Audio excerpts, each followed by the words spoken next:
Ikalawang pag-ibig. Kaya po ako ngayon ay tungkol sa ikatlong pag-ibig. Amen. So kidding aside, we say yes to God's love. Yan po yung ating topic ngayon.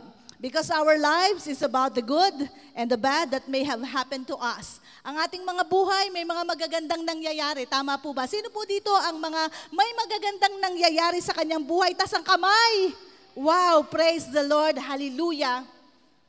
Sino naman po sa atin ang merong mga hindi naman magagandang nangyayari? Meron din ano? Ayaw lang natin umamin. Salamat po sa mga honest.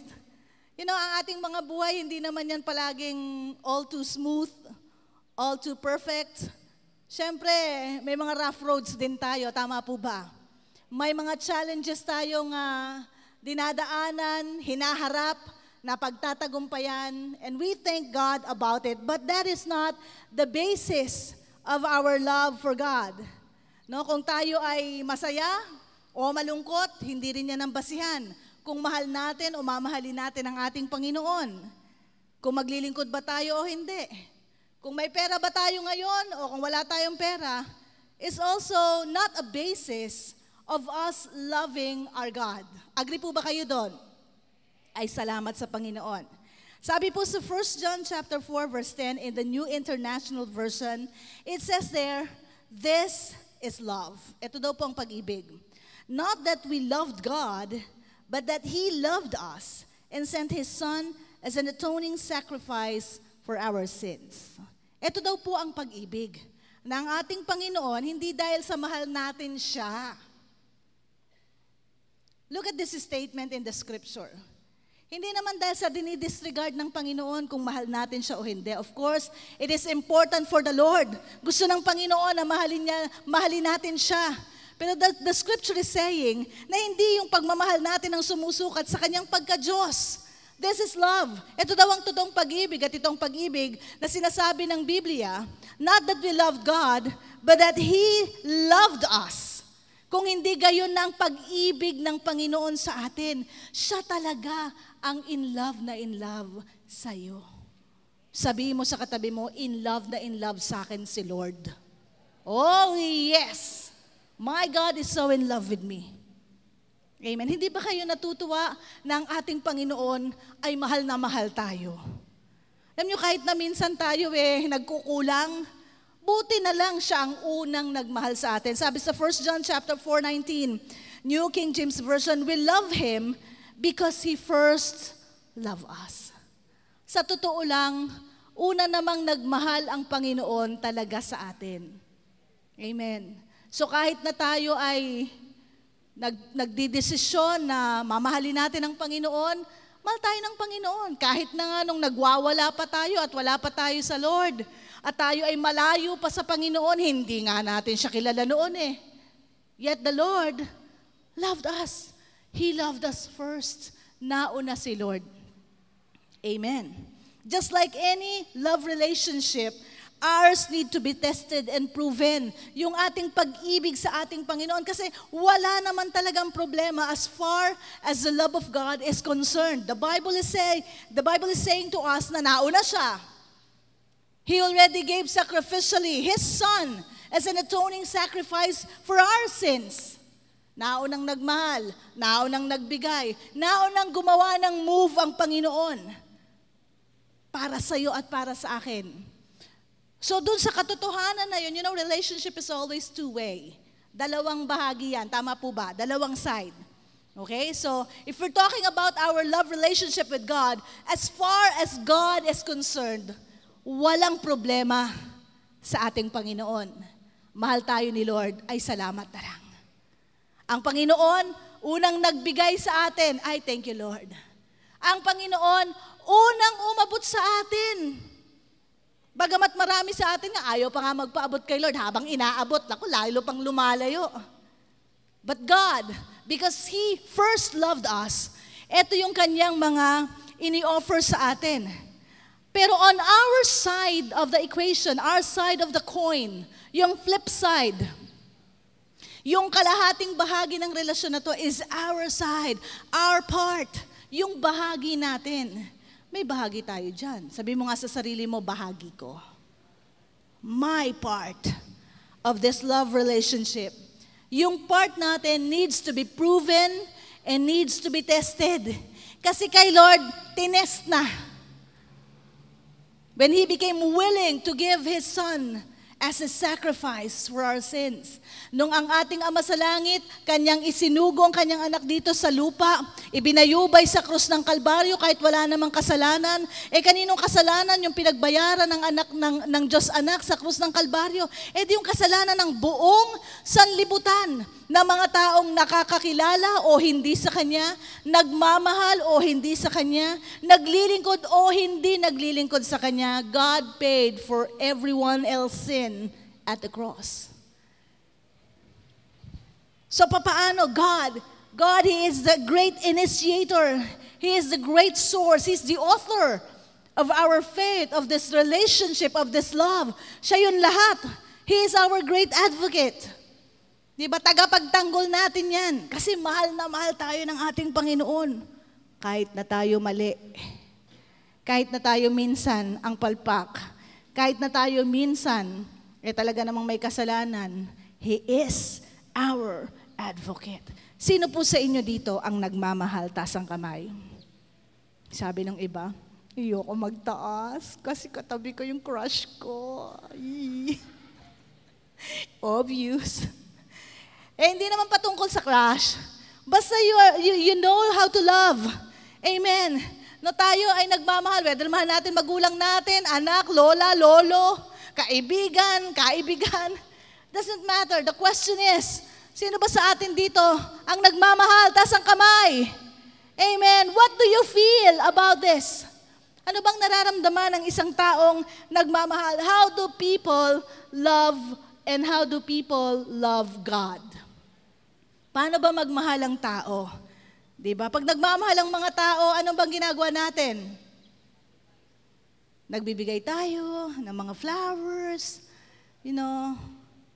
naglilingkod tayo, Kaya sinusunod natin ang gusto, ayaw natin na magalit sa atin. Diba, that's how we love. Tama po ba? Diba, kailangan talagang, anong gusto, ibibigay yan. Siyempre, mahal mo eh.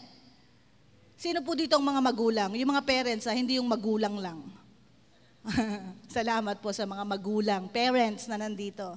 Di ba ang mga magulang pag nagmamahal sa mga anak, pag humihingi ang mga anak, kahit walang pera yan, kahit wala, gagawa at gagawa ng paraan. Kahit buwis buhay yan, maibigay lang sa mga anak. Mahal eh. Sino mga anak dito? Di tayong lahat. Ba't yung iba ay ayaw magtaas ng kamay? Ano kayo? Singaw? Ano yan? Umusbong lang sa lupa? Lahat tayo. We are children, one way or the other. At syempre tayo naman, pag tayo naman ay nagmamahal, for example, sa ating mga magulang, how do we love our parents? Syempre, pag nagmamahal tayo, ay natin nagagalit. Tama po ba? Yung mga magulang nangangalaitin sa kakatawag sa mga anak Lumpala, may earplugs dito. Tapos ang volume 10. Anak! Anak! Anak! Sigaw na. Wala, dead ma. Yun yung mga natural impulses of just loving someone. Pero meron akong mga na-take note na mga conditions of man loving God or loving people. Ito yung kondisyon ng tao, man's condition of loving. Sabi nga ni Shakespeare, how do I love thee? Let me count the ways. Okay? The first thing na kondisyon ng pagmamahal, ganito daw magmahal ang mga tao. I love you in spite and despite. Yan. Mahal kita. Okay? Kahit na. Yan, may kahit na. It connotes sacrifices. Mahal kita kahit nahirapan ako na mahalin ka. Mahal kita kahit na nakakainis kang mahalin. Mahal kita kahit hindi mo ako mahal. Hugot.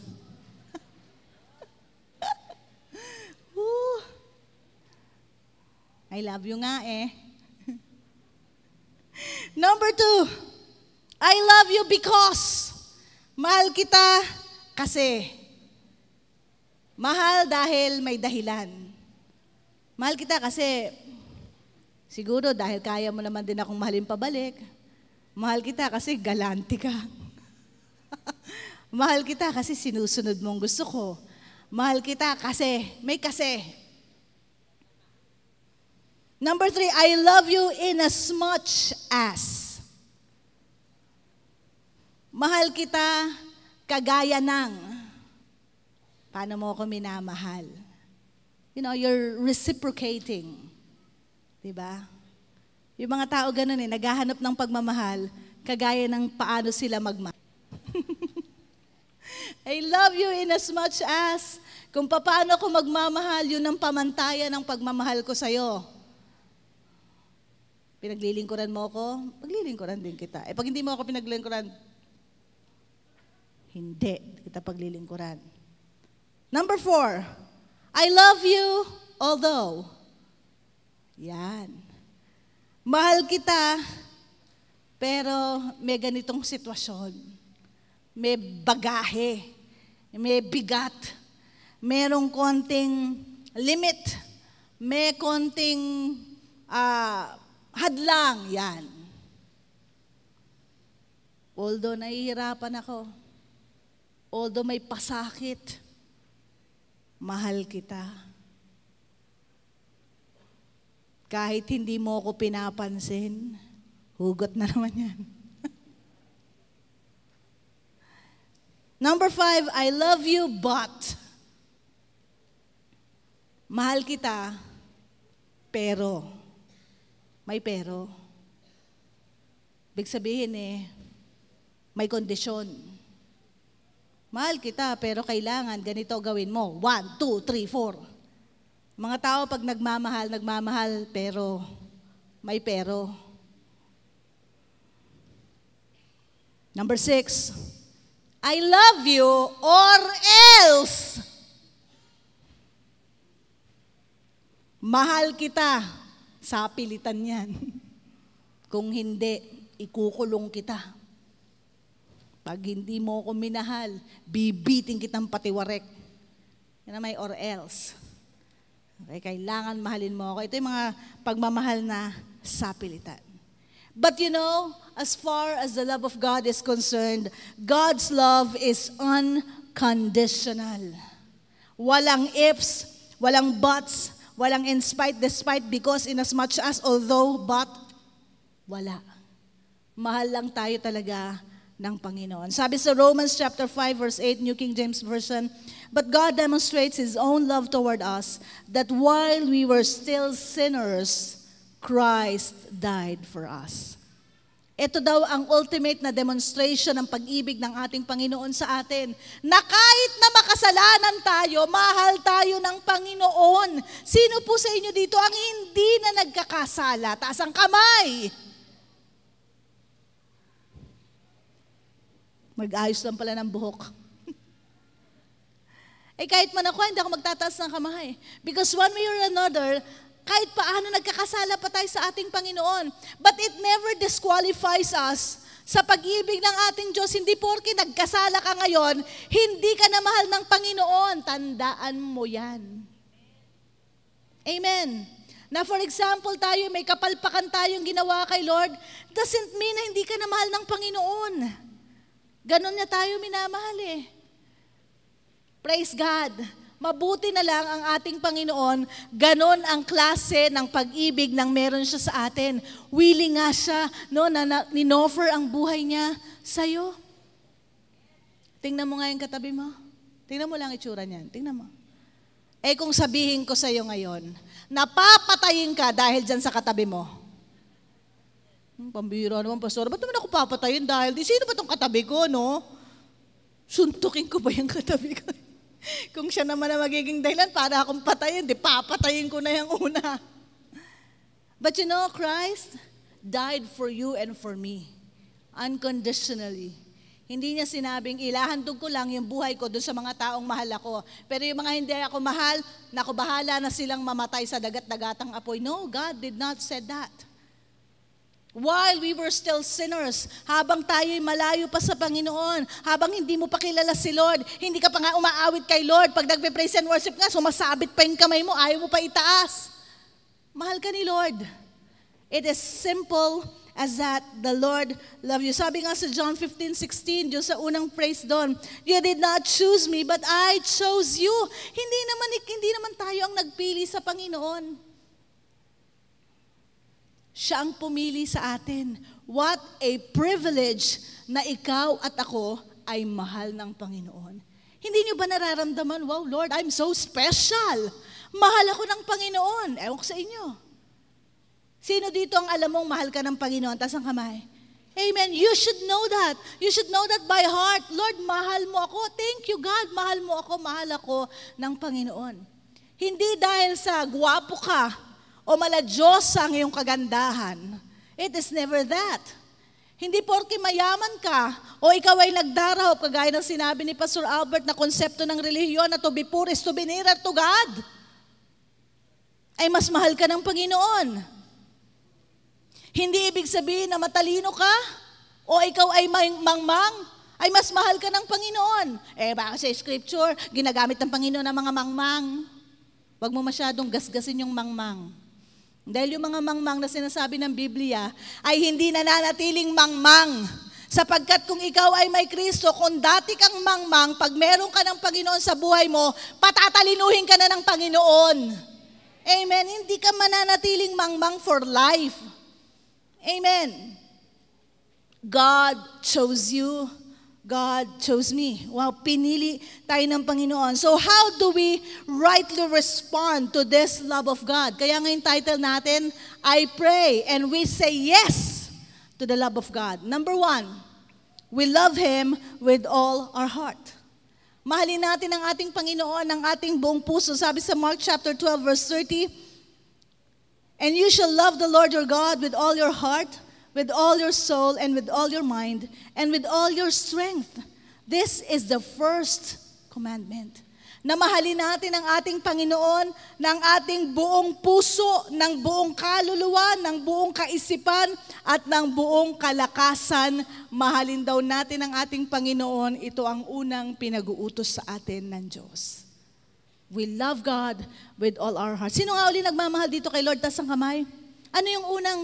Anong unang response natin? Ganitong paraan daw tayo magre-respond kay Lord. Na mahalin din natin siya ng buong puso, buong kaluluwa, buong kaisipan, at buong lakas. This is how we will respond to the love of God.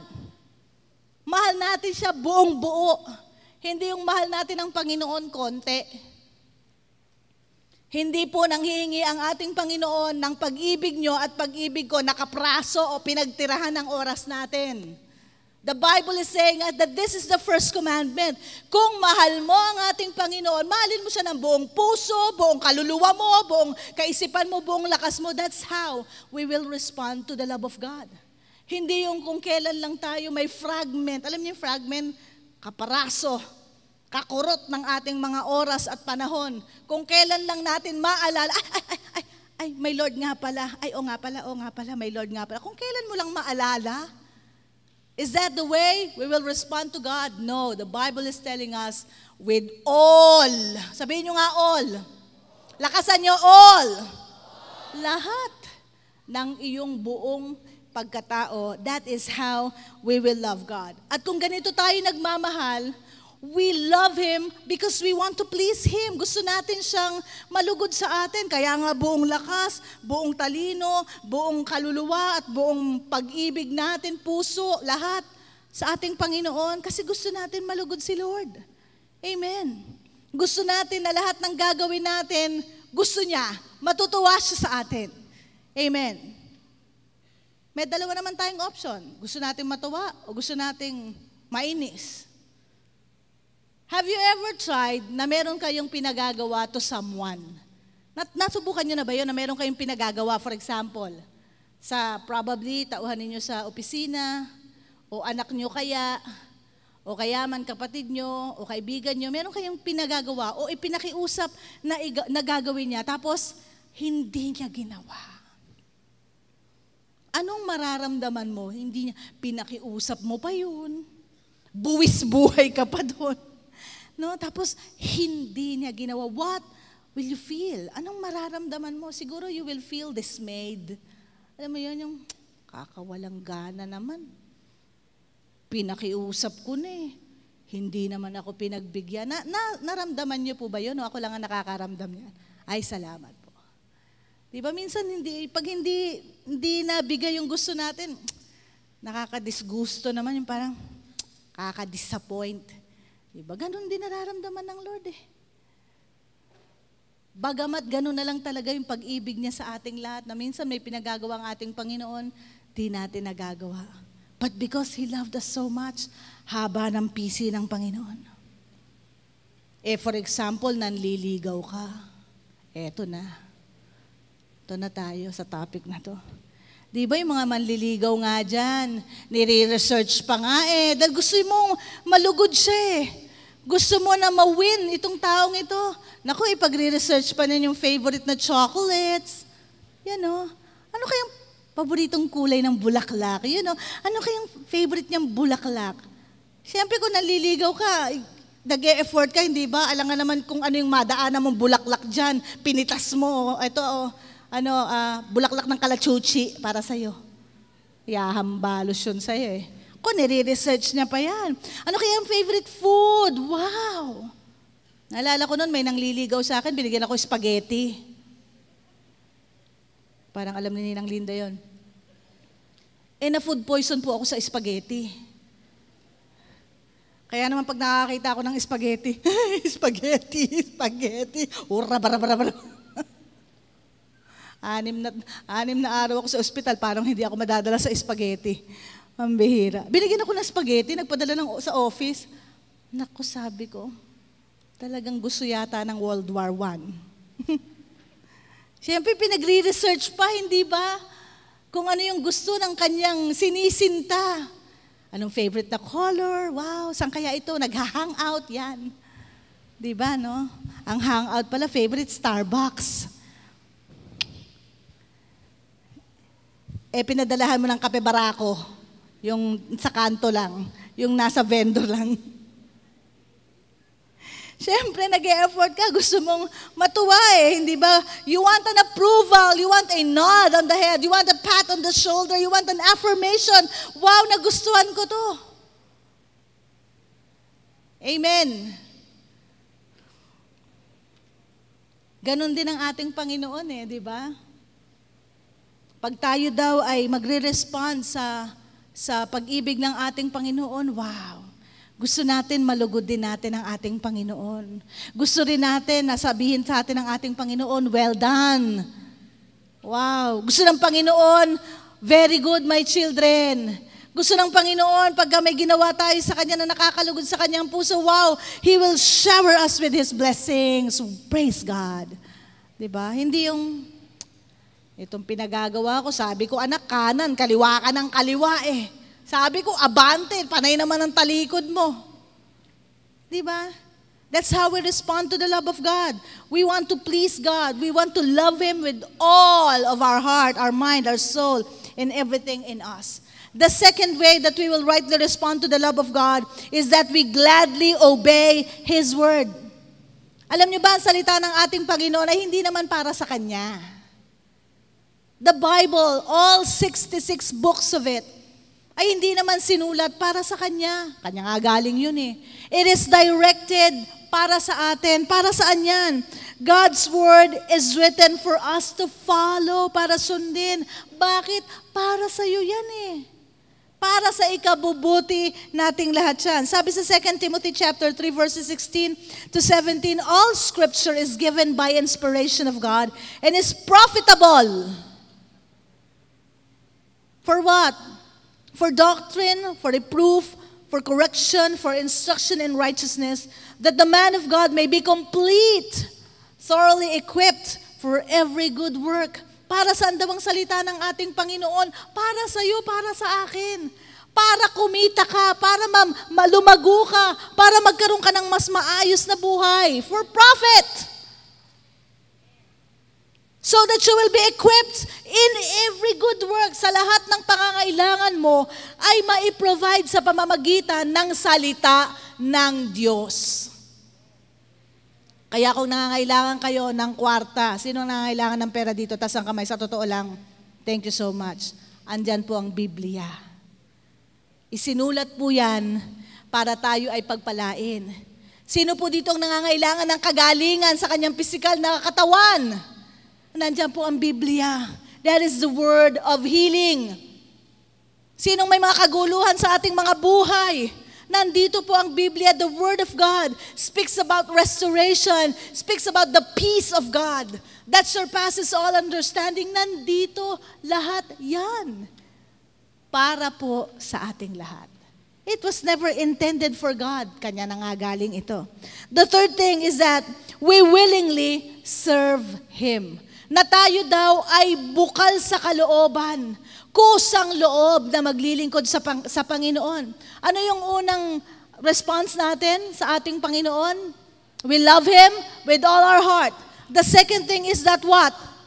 We be willing to serve Him. At ano yung ikatlo? Yung number 2 is gladly obey His word. And number 3 is that we be willing to serve the Lord. Our serving is a major distinction in the last days. Sa mga huling araw, ng mga nakaraang preaching time natin, dinefine ito that in the last days, God will make a distinction, nasa Malachi chapter 3:18, between those who serve Him and those who do not. Sa mga huling araw, titingnan na ng Panginoon sino sa mga tao, sino sa mga anak niya, sino sa mga taga 1030 family ang totoong naglilingkod sa Kanya o hindi. In these very precious last days. Distinction ito eh. Panuntunan. It's a basis of God's merit, no? Kung papaano niya tayo i-reward in these last days. So papaano daw tayo maglilingkod sa ating Panginoon? How? How do we willingly serve the Lord? We willingly serve God by giving our time, by giving our efforts, by giving our money, by giving all our talents. Lahat yan ay pwedeng ipaglingkod natin sa ating Panginoon. Baka po kasi ang konsepto natin ng paglilingkod sa ating Panginoon is that when we stand in this podium, na meron kayong mikropono, hindi lang po ito ang basis ng paglilingkod sa ating Panginoon. Kailangan ko ba mag full-time sa church din? No. Hindi naman po laging kailangan full-time para maglingkod sa Panginoon. But we can greatly serve God through our time. Anong ginagawa mo sa oras mo na pwede mong ipaglingkod sa Panginoon? Maraming mga tao, they keep on complaining. Kulang ang oras.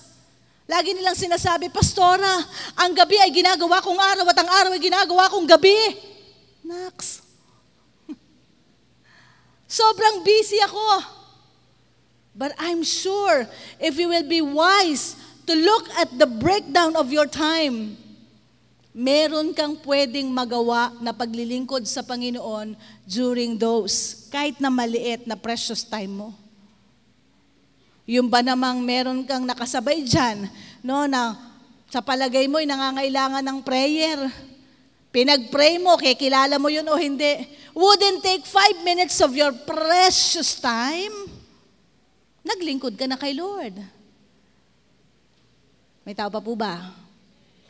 For example, meron dun sa family ninyo na talagang nangangailangan na makakilala kay Lord. Ineffortan mo. You invited these people to the church. Ang tagal mo naghintay habang nagbibihis. Naku Lord. Talagang sinusubukan ang iyong pasensya and yet nag-effort ka. That is serving God. Naglilingkod ka sa Panginoon. Amen po ba? Nag-usher ka dito, that's serving God. Nag-pray ka dun sa kung saan, that's serving God. Nagbigay ka ng flyers para sa evangelism, that's serving God. You gave unto the Lord even in your tithes and offering, you are serving God through your money. Amen. Marami pong klase pwede tayong maglingkod sa ating Panginoon. But I tell you, hindi ka pwedeng maglingkod nang hindi ka nagbibigay. Whether panahon man yan, pera man yan o lakas yan, it is impossible for you to claim that you are serving God and yet hindi ka marunong magbigay a piece of yourself. How can you say mahal mo ang isang tao kung wala ka namang panahon? Hugot na naman to. Paano mo sasabihin na I love you, but I'm busy. Sensya ka na. Alis na ako. Siyempre, pag nagmamahal ka, totoo ka nagmamahal, nag-spend ka ng oras doon. Tama po ba? Again, sino nga dito mga nagmamahal, tas ang kamay? You should know how to spend your time. At kung meron kang minamahal na tao sa tao, nag-spend ka ng time doon. Yung iba nga, kung makapagsagutan sa text 10 oras na, hindi pa bumibitaw You're spending time. Naalala ko yung example ni Pastor Albert the last time, magkakape lang daw, may ihahatid lang, kanto lang yung hatiran, ang bagal-bagal. Why? You wanna spend time. Ewan ko ba, bakit yung mga kapihan ngayon, yung ino-order na kape, kakaparaso, ang tagal-tagal inumin, hindi nyo ba napansin? Sabi ko, gabi itong mga Starbucks, yung mga coffee shop na ito. Hindi ko alam kung isang balde ang iniinom ng mga taong kape dito at ang tagal magsiinom ng kape. Because people are lounging, people are taking their time, taking time. Bakit nga kung kape ang tagal mong inumin? Ba't naman kay Lord ayaw mo magtagal? Hugot na naman to. Bato-bato sa langit. Ang tamaan. Ang tamaan. Pangit. Pangit talaga. We're spending so much time elsewhere. The Bible says a day in the Lord is better than 1,000 years elsewhere. Ibig sabihin, kahit maikling panahon lang ang ibibigay mo sa Panginoon, if it's so precious to you, wow, God can appreciate that. Pwede mo bang sabihin, nagmamahal ka kung hindi ka naman nagbibigay ng panahon, ng oras? You cannot claim that. It is imperative that when you love, you give. Amen. So yung mga nagmamahal dyan, lalo na yung mga nagmamahal kay Lord, we give time to God. When was the last time we actually prayed to God? Kailan ang huling araw na talagang nag-spend ka ng prayer kay Lord? Ngayon, ang mga panalangin, prayer for the food na lang. Pagharap sa pagkain, ang bilis-bilis. Lord, thank you for the food. Blessed in Jesus' name. Amen. Kumain na. Yun na lang ang prayer time. Ay, alam mo, Pastora Weng, grabe ka naman. Ako, nagpe-pray ako. Overnight nga prayer ko Bago ako matulog sa gabi, Lord Jesus. Antok na. Natulog na. Tapos kinaumagahan doon na nag-amen. Kaya pala overnight. Nakalimutan ng when was the last time you actually prayed to God? Kailan yung huling panahon na nanalangin ka sa Panginoon? Thanking Him for everything that He has done. O kaya man, just really opening yourself up to God. Lord, sorry. Ang dami kong palpak. Panginoon, grabe, nagkamali ako dito. When was the last time? Kasi people are always claiming walang oras. Tandaan nyo, it's impossible that we say we love someone or even we love God if we will not make time at all. Okay? Sa loob ng 24 oras, I'm sure, kung e-effortan mo yan, may oras ka sa iyong minamahal, may oras ka sa Diyos. So for example, sino pong may asawa dito, yung mga married? Can I see your hands, please? Subukan ninyong kayong magbigay ng oras sa inyong mga esposo-esposa.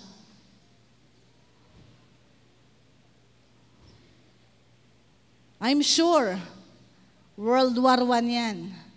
World War II. Kakampi na kayo sa Nocor. North Korea yun. Kanta, slow. Di ba? Siguro yung iba sasabihin, we're so used to it, Pastora. We're both busy. Hindi ko na yan, okay lang kami. We have no problems at all. You cannot cultivate love without spending time. Hindi, pastora, ganito lang kami. Titigan lang kami, alam na namin ang aming mga, nagkakaintindihan na kami. Sige, buong buhay nyo, magtitigan kayo. Ewan ko kung ano resulta niyan. Kaya nga maraming mga failed marriages ngayon eh. Because both parties are claiming to be busy, not spending time. Kaya hindi nagko-culture, hindi nag-nourish yung kanilang pag-ibig sa isa't isa. And sooner or later, mababalitaan mo, hiwalay na. Pag binusisi mo, yung isang partner, naging busy pala sa iba. Saan siya busy? Ba't dun sa kinakabisihan niya, meron siyang time? Bakit sa esposo, sa esposa, walang time? Magbigay lang ng time pag may time. I pray yung mga couples natin dito ng 10:30 will always make it a habit to make time with your spouses. Amen? Kahit konti, kahit na lutay-tay ka na paggagabi, talagang pagod ka na, tanungin mo naman, nangyari sa maghapon mo. Ang tahimik ng kongregasyon, bakit ganito to? Anong era ba ako nagsasalita? Kasi hindi na tayo sanay sa ganyan. Masyado ng cyber. O kaya man masyado ng digital. Sa text-text na lang. Tinext ko na siya. Nakausap ko na tinext. Anong tinext? O pag may problema ka, harapin mo yung text mo. Yan ka magsabi. Diba? We need to really spend time. At ganun din ang ating Panginoon. Kailangan din nating bigyan siya ng oras. Niresearch ko yung 5 love languages by Dr. Gary Chapman.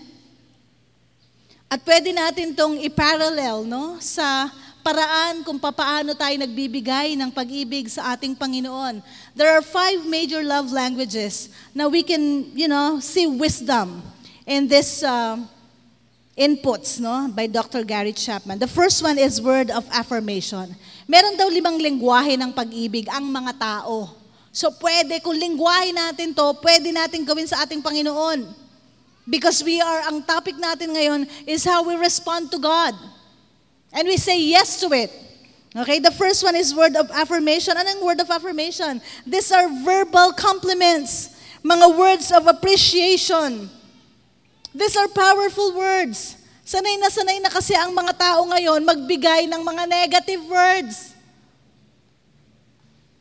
But words of affirmation are powerful words. Anong sabi sa Proverbs 18:21? Death and life is in the power of the tongue. So yung dila mo, gamitin mo sa mabuti at sa magandang paraan. Mari, nakakita ka ng kapatiran mo dyan. Ano? Instead na sabihin mo, alam mo, ang taba mo ngayon, ano? Ang taba mo. Tingnan niyo yung mga mahilig mamuna ng katabaan.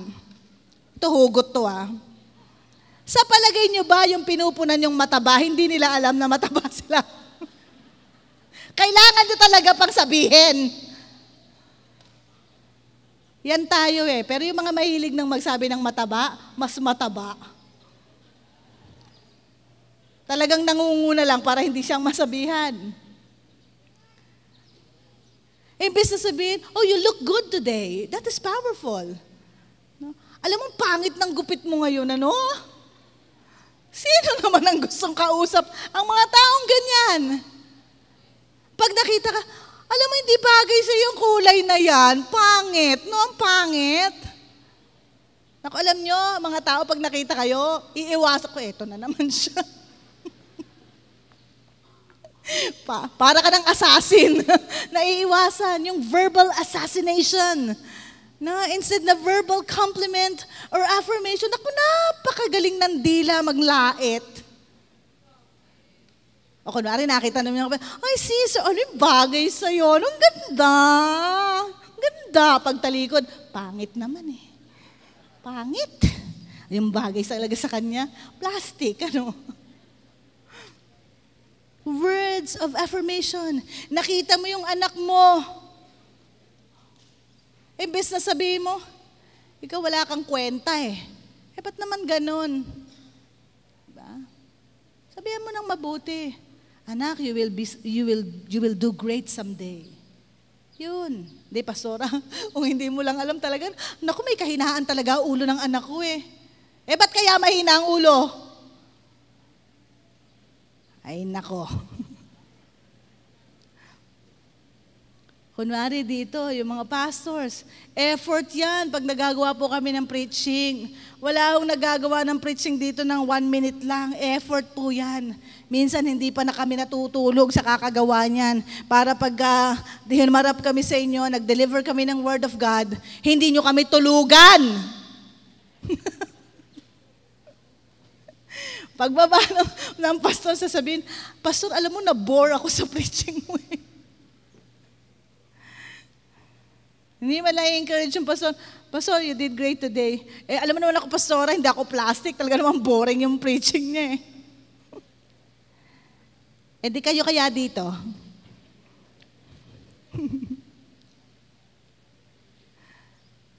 Words of affirmation. Instead na lait, pintas, pangit, negative, pwede ba paki-rewire natin yung dila na yan? No? At gamitin natin yung words of affirmation. Paano natin yan ginagamit sa ating Panginoon? Let us just affirm how God is good, how God is great upon our lives. Mga taong mga mapagpasalamat sa ating Panginoon. Alam nyo, ang sarap-sarap bigyan, ang sarap-sarap i-bless ng mga taong mahilig magpasalamat. Amen! Nakakawalang gana kaya yung binigyan mo na, ginawa mo na ng pabor, dead ma. Pangit pa yung sasabihin. Pero ang Panginoon, meron bang ginawang mabuti sa inyo ang Panginoon? Eh dapat Lord, thank you very much, Lord. Lord, salamat po na kahit medyo na-atraso ako ng dating, nakarating ako. Lord, thank you ha. Salamat, Lord, binigyan mo ako ng pagkakataon makapag-church. Hindi, pagpasok dito, ano yan, na-late na ako. Naku, nakakainis naman talaga. Eh kasi naman, Lord, hindi mo naman ako binigyan ng pabor. Maano ba naman kanina, paglabas ko may jeep agad. Ang daming sinabi. Words of affirmation. When God do something for you every single day, i-train natin yung mga dila natin to affirm. At ganun din sa ating esposa, sa ating mga anak, sa ating mga kapatiran, na kung sarap mag-affirm. Diba? Kamusta po kayo? Oh, praise God. Salamat naman po. You know, you can say thank you. Diba? You can merit someone for good work. Yung mga boss na nandito, pwede naman mag-affirm ng inyong mga subordinates, di ba? Eh, ayokong i-affirm yan kasi baka mahigitan ako. Yan na naman tayo eh.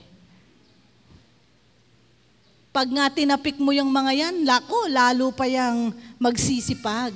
Kasi na-recognize mo yung kanilang mabuting gawain. Words of affirmation. They are best described or best expressed in simple, straightforward statement. Hindi mo na kailangan mambulaklak na salita.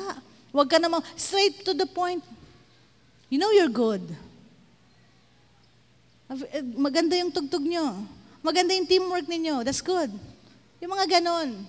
Hindi mo na kailangan, alam mo, napakabuti ng Lord talaga sa'yo, no? Kasi talagang, grabe. Grabe ka pa dyan. Para ka lang ng bobola. The second thing, no, ng love languages, word of affirmation, the second thing is quality time. Ayan na naman yung time. Okay? So, giving your undivided attention. Okay? So, whether ito'y patungkol sa tao, di lalo na kay Lord, you give your quality time to God. Hindi naman sinabi ng Panginoon na you give your 24 hours kay Lord. Hindi naman eh. He just wanted your quality time. So kung ang quality time mo, 5 minuto, pero 5 minutong undivided, you know, God can honor that. Kesa naman 1 oras, o kaya man you're spending time here in the service, text ka naman ng text. Habang nagpipreach ng Word of God, sige naman ang kadil mo sa telepono. Bato-bato sa langit. Ang tamaan ay, very good. Diba? Your undivided attention. Pag nagbabasa kayo ng Word of God, may nakapasak naman dito. Eh, alam mo naman ako, Pastora, yung multitasking. You know, the brain can process, although multitasking, pwede yun. Pero maliit na porsyento lang ng populasyon ang kayang mag-multitask. Kaya yung iba, a fragment of this, a portion, yun lang ang understanding lang. Kasi hindi multitasking ang tawag doon, distraction. Marami ng distraction sa isip. Okay, so kung ang quality time nyo kay Lord, 5 minuto, 5 minuto, pero undivided yun. Hindi yung 5 minuto, sandali lang, may iti-text ako. 5 minuto, nagfe-Facebook ka pa. 5 minuto, may kung ano-ano pang kinukot-kot mo dyan. No, umapo ka 5 minuto. Kung yan ang quality time mo, give it to God, 5 minutes. If you can make it lengthier, like 10 minutes, 15, 1 hour, the better. Pero huwag na tayo magpaka-plastic. Kung super busy ka as you claim, 5 minuto, if you can make it undivided, you know God can honor that. Amen. Bago ka man lang umalis ng bahay, 5 minuto, hindi mo pa rin carry yun. Di bago ka magtrabaho. Before you pick up that pen sa office mo, before you sign the first check, 5 minutes. Amen. Bakit ba wala nang sumasagot sa akin dito? Number 3, receiving gifts. Sino dito ang gustong bigyan siya ng Lord ng regalo? Tas ang kamay. Kung ayaw nang magtaas ng iba, sasabihin, krayin na naman kami ni Piweng.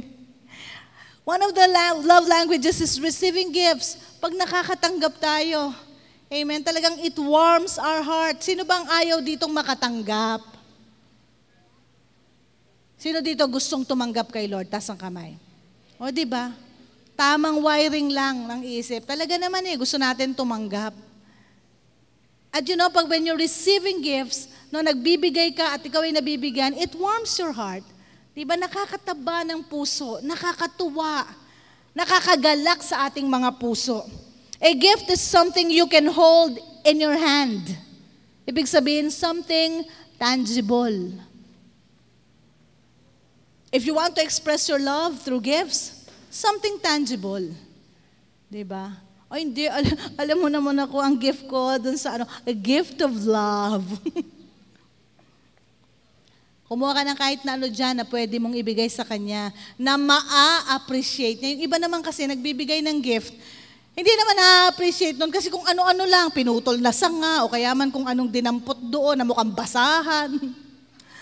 Ang bihira naman. Receiving gifts.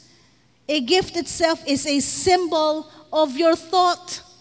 Yung gift mo, kung kumakatawan, na naalala mo siya. You know, I remember the other day, no, na nag-defrost po ako ng aming ref overnight.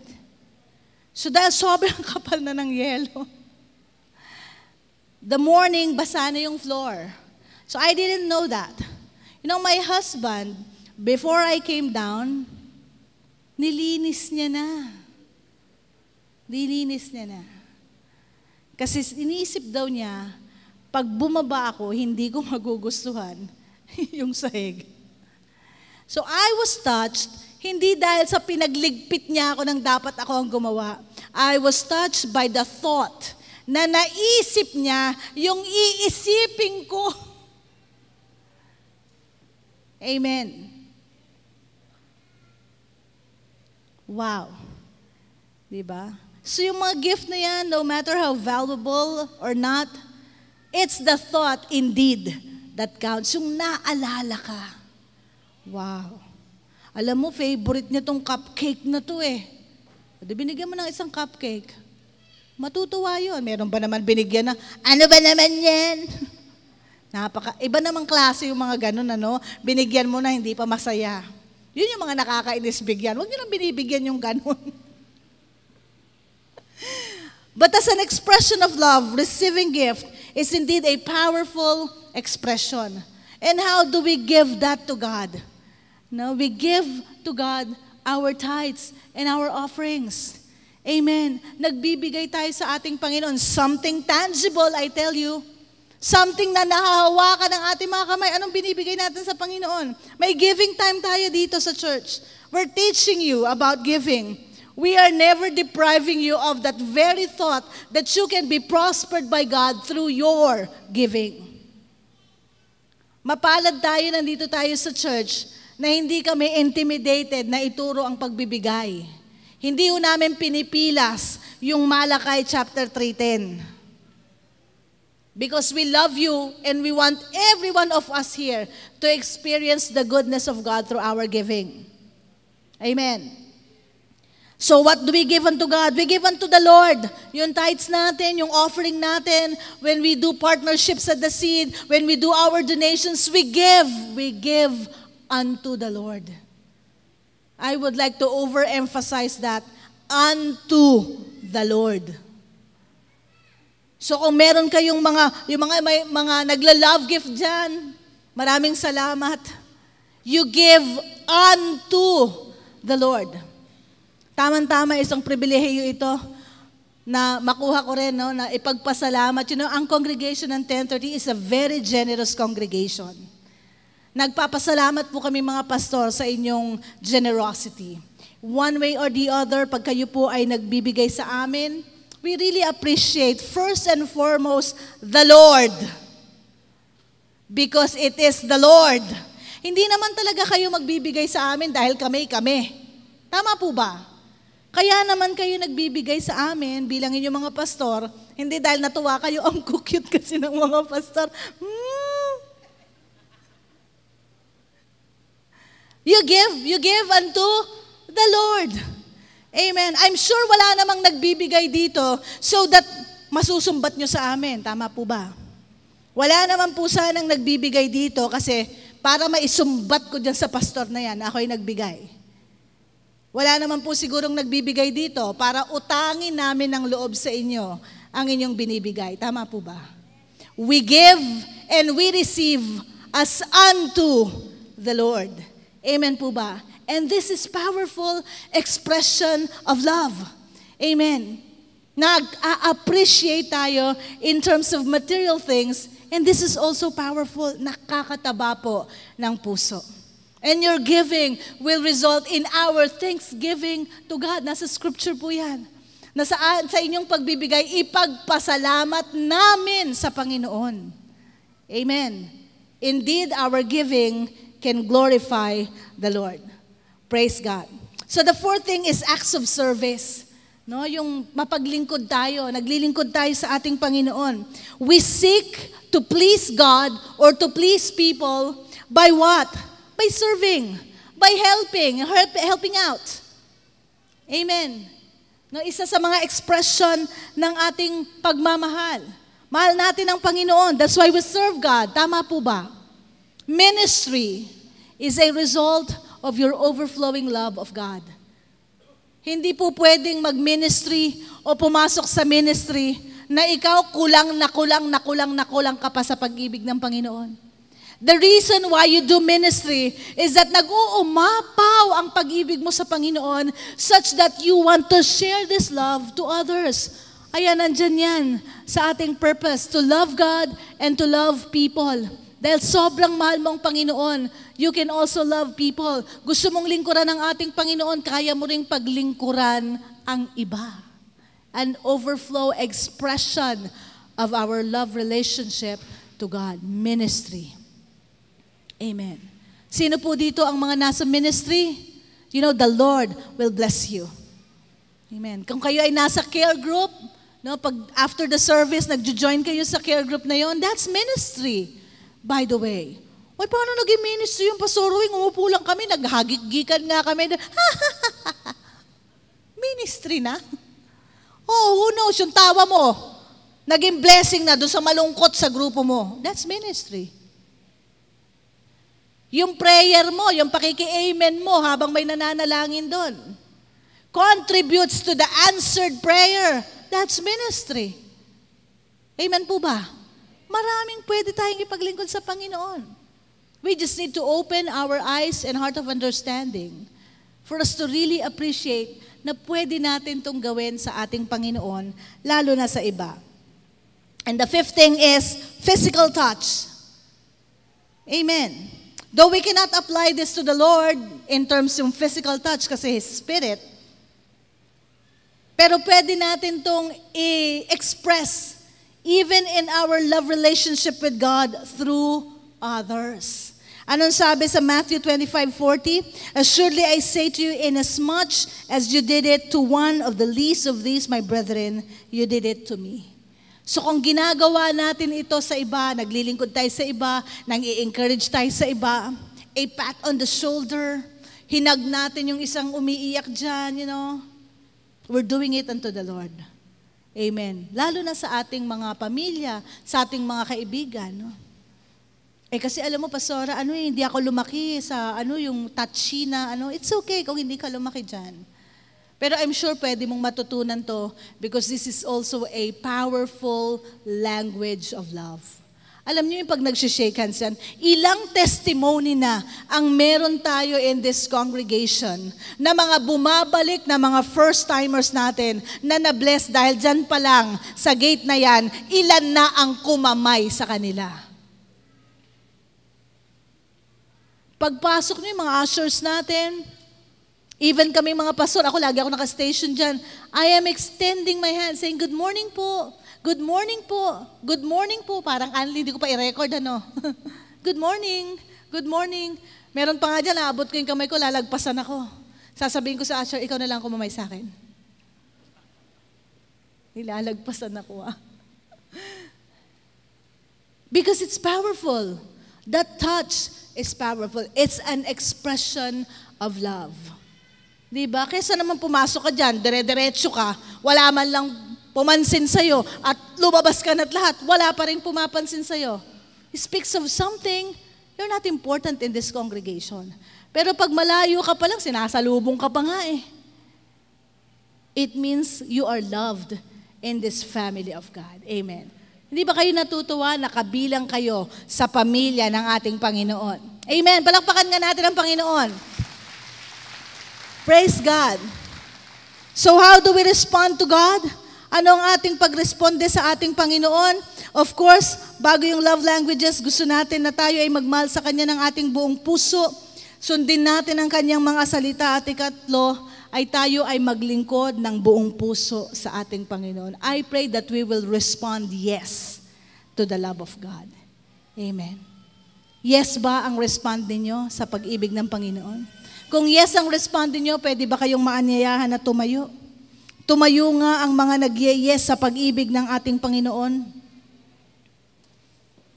Sabi sa Zechariah chapter 1 verse 3, therefore say to them, sabi ng Panginoon, sabihin daw sa inyo, return to me, says the Lord of hosts, and I will return to you, says the Lord of hosts.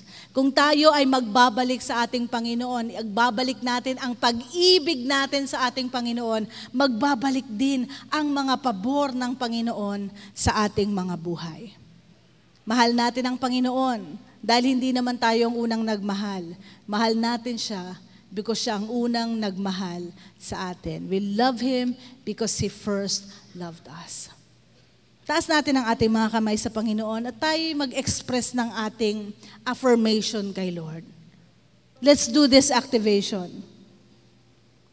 Pasalamatan nyo nga ang Panginoon sa inyong mga sariling salita. Huwag nyo lang akong tingnan dito, nagandang-ganda kayo sa akin.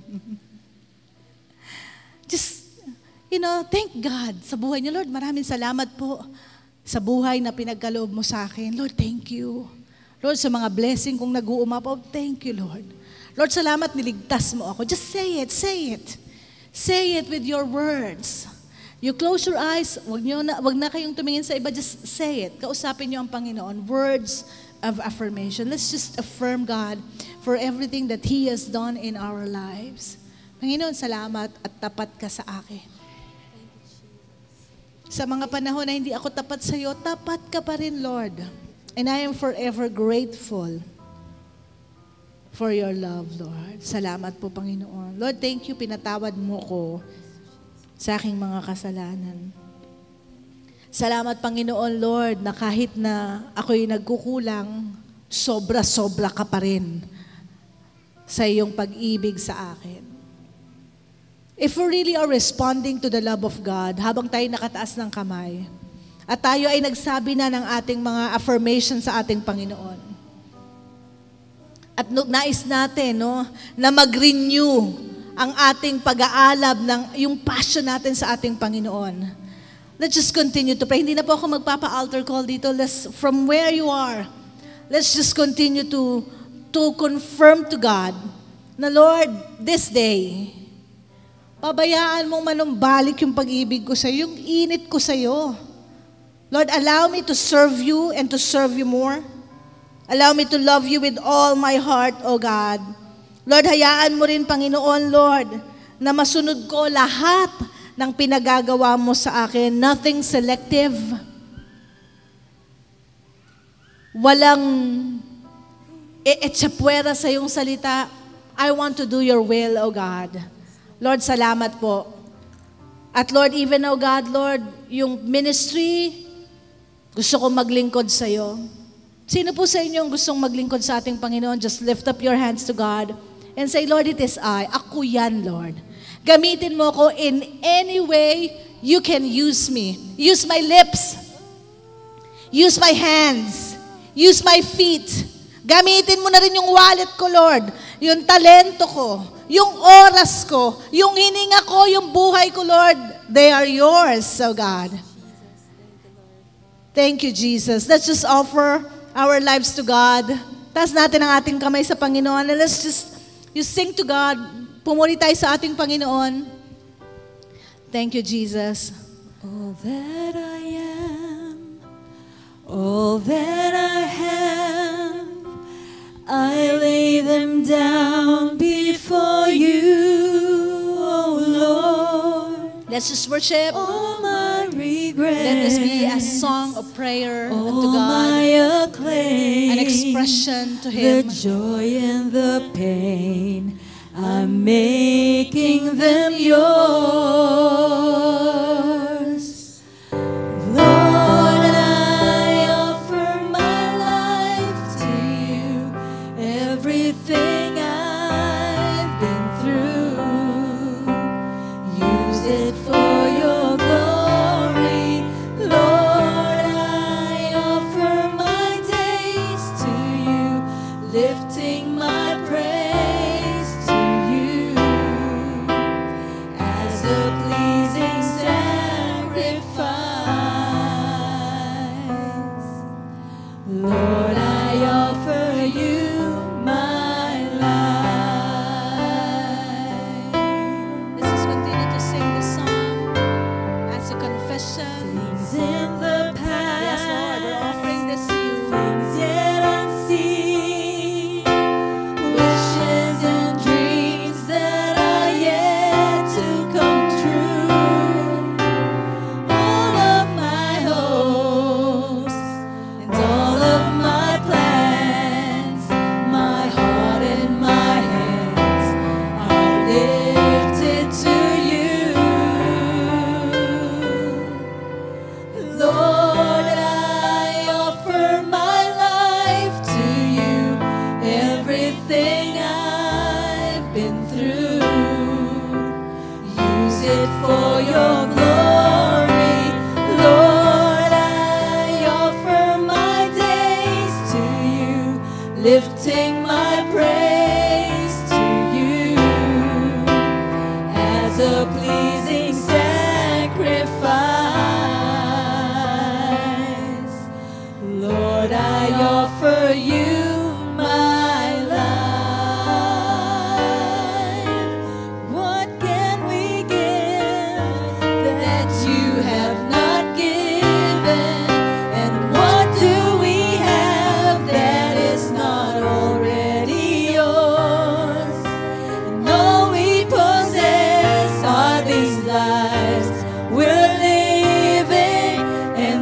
As we were singing this song, the Lord is impressing to my heart, you called for an altar call. Ang sabi ng Panginoon, marami sa inyo, gusto namang maglingkod sa Panginoon in any way you can. Sa talents, sa mga skills, sa oras, sa resources. And if you're that one person na sinasabi ng Panginoon, you go back to me. You return to me by serving me in whatever capacity na pwede mo akong paglingkuran. I would like to call you here in front. Yung mga gustong maglingkod sa ating Panginoon. Hindi ko sinasabing sa music or what. Just be here. Lord, ako yun. Hindi ko alam kung paano mo ko gagamitin. But I want to serve you. I just want to be of use in your kingdom. I just want to return to you what you have given to me. Just come. Yung mga gusto maglingkod sa Panginoon. You know, God is not limiting you sa paglilingkod natin sa Kanya. Hindi ho nakakahon ang paglilingkod natin sa ating Panginoon. Hindi ho nakakahon na pag tayo ay naglingkod, kailangan nasa pulpito ka lang, o ikaw ay umaawit lang, o ikaw ay nagtuturo lang, o nagsishare ka lang ng word. There are various ways that we can serve God. And may the Spirit of the Lord anoint you in whatever ways God will open an opportunity for you to serve Him. And let your faith arise in the name of Jesus. Yung iba sa atin nag-hold back kasi hindi natin alam kung paano. You know, God is the Spirit and is the Spirit of wisdom. Pagkakaloob niya mga oportunidad. Wow, ang dami palang gusto maglingkod dito kay Lord. Thank you, Jesus. At marami pang pumupunta. Wow, hallelujah. Thank you, Lord God. Yung mga lumapit dito, just lift up your hands to God and receive this mantle to serve Him. Baka may mga gusto pang lumapit sa inyo. Pastor Albert, halika nga. Dito, we will lay hands upon them. And let's pray for the mantle of ministry and service. You know, when we pray over you, ang tawag dito, when people and pastors lay hands over, ang tawag dito presbytery. Okay? Nagsiselyo kami ng mga kalooban ng Panginoon sa inyo. It is not our will, but God is using these hands, itong mga kamay namin, to seal a deal with God. So kung seryoso kayo maglingkod sa Panginoon, sa kahit na anong paraan, just come. That is Albert. Ayun na. Thank you, Lord. Just lift up your hands and let's continue to minister this song.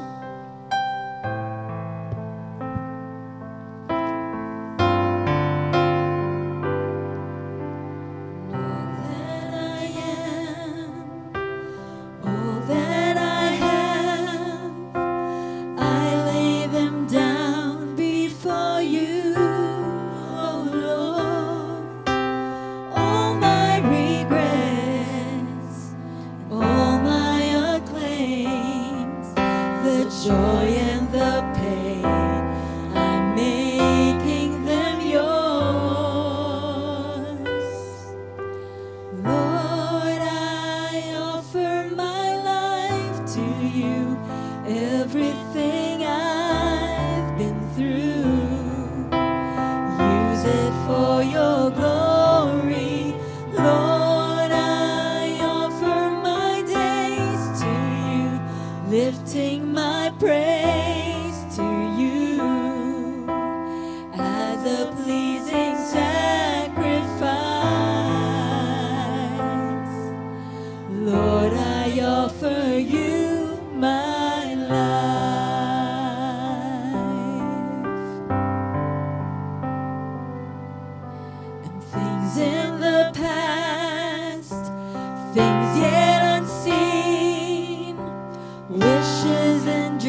offer you, my Lord, I offer my life to you.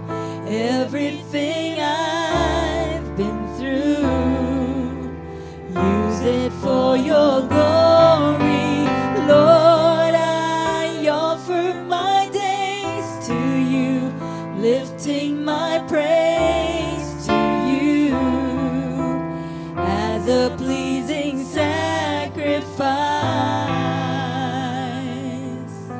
Lord, I offer you my life. What can we give that you have not given? And what do we have that is not already yours? And all we possess are these lives we're living, and that's what we give to you, Lord. Lord, I offer my life to you. Everything I've been through, use it for your glory. Lord, I offer my days to you, lifting my praise to you as a pleasing sacrifice. Lord, I offer you, my Lord, I offer my life to you. Everything I've been through, use it for your glory. Lord, I offer my days to you, lifting my praise to you as a pleasing sacrifice. Lord, I offer you my life.